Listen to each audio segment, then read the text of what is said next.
Good morning, YouTubers. What is up, as I believe the cool kids say? Welcome back to another exciting installment of watching a slightly overweight middle-aged man building a car. Now, before we get started though, you may have noticed that I've been re-editing some of the really early videos into a series of YouTube shorts. And some of the comments have been, well, less complimentary about this. But I wanted to share with you why I'm doing it. Basically, YouTube want to compete with TikTok, and as a result, they give preferential treatment to people that create shorts. Now, I did this for a while last year, but then gave up as it was just the same old content being rehashed.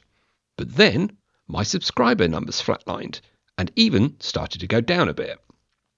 Now, I know I've got some amazingly loyal watchers to this channel, and I appreciate every single one of you and all your helpful and often really funny comments. But I do have a secret evil little plan that it would be great to get this channel to the point where it could contribute just a little towards the cost of all these projects. And the only way I get that is with subscribers and people watching. So I think this little graph will show you what I mean. Try and spot the point where I started doing the shorts videos again.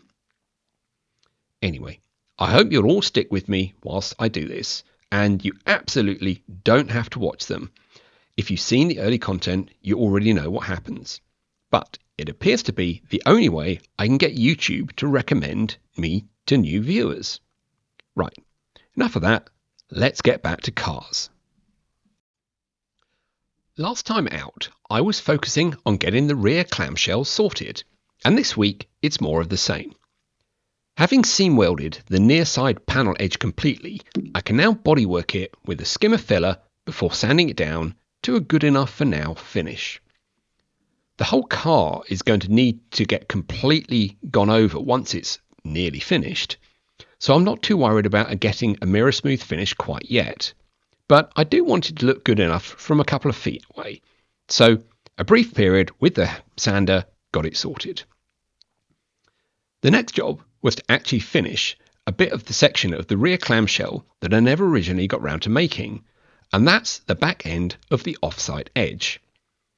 I'm afraid that due to my completely amateur nature of filmmaking, I completely forgot to take a close-up of the missing section, so you'll just have to use your imaginations a little. But you can see me here cutting out the basic shape of the bit we need from a previously bent piece of 1mm steel sheet. Once that was cut, I could then clean it up and, following a final few adjustments, get it ready to weld in. However, I then discovered that there was a slightly messy job to be done of removing the previous light skim of filler that I put in that area already. You might be asking why I filled an area that I needed to weld, but it's simply because the extended edges of the rear panel were actually an afterthought, and the original shape of the clamshell was slightly different.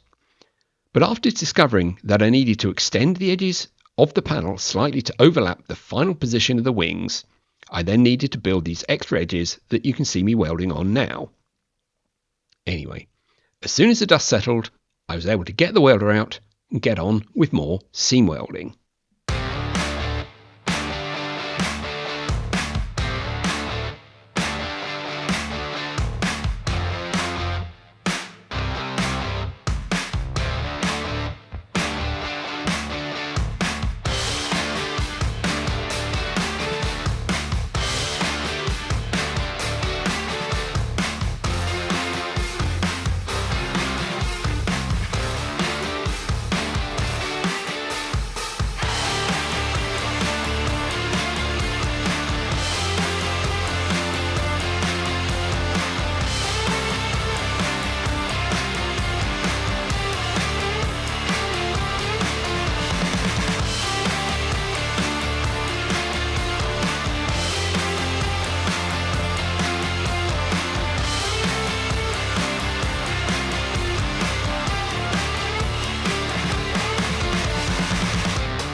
So after the welding, it was time to dive into one of the most exhilarating, edge-of-your-seat, high adrenaline activities known to mankind. More sanding of bodywork. So forget skydiving, forget race cars. I got to spend the next several hours, or days, or felt like my lifetime, rubbing a piece of sandpaper against metal of filler at an incredibly slow and infuriatingly repetitive pace. This whole process is basically where you take a beautiful, shiny piece of metal and through sheer willpower and an absurd number of abrasives, you turn it into something that looks worse. Well, it does to start with, before eventually it gets better. Maybe, if you're lucky. The key here is patience. You know, that one thing we all have in abundance. Oh no, wait a minute, hang on, no, we haven't got any of that.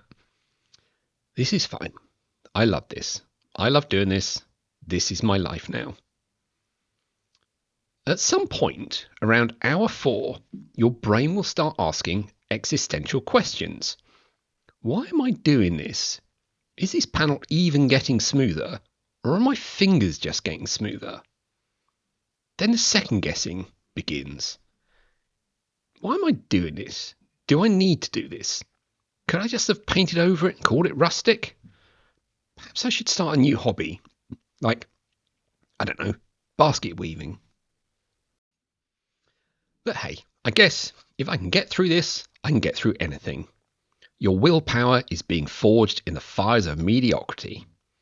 And when you finally step back and see that flawlessly smooth panel, after your arms have turned to jelly and your soul has left your body, it will be worth it. Behold, a surface that is, let's be honest, not perfect. But at this point, who cares? We're done, it's over, I have lived, I have suffered, and I have sanded. Now, if you've enjoyed watching me slowly lose my mind over the various different bits of metal I've been sanded, do me a favour and be sure to like, subscribe, and hit that bell. Because at some point in the future, I'm going to make you all watch paint dry. Now, before I go, here's a really important question for you guys. I reckon that with just another little push, we can get the rear clamshell done. But I've kind of realised that the next jobs after finishing the back of the car is to get the other door finished and sort out a bit of detail with the roof before we get onto the slightly more interesting area of things up front. But I appreciate that none of the stuff in the meantime is really particularly exciting or not things you've already kind of seen before. However, the weather in the UK is now slowly warming up. So, are you guys ready for another couple of episodes on getting the manual V12 coupe back on the road? Alternatively, I could do a quick mini project getting my Roadster mod Triumph GT6 ready for more miles this year. I could even do a couple of episodes starting to look at getting things done on the world's scruffiest Cobra that you've probably seen in the background on the lift in these videos. I'm only talking about doing a couple of episodes on something else, so the main focus will always be on the V12 Roadster. But let me know what you think. Your comments are really appreciated, and I do use them to help guide where we go with the future of this channel.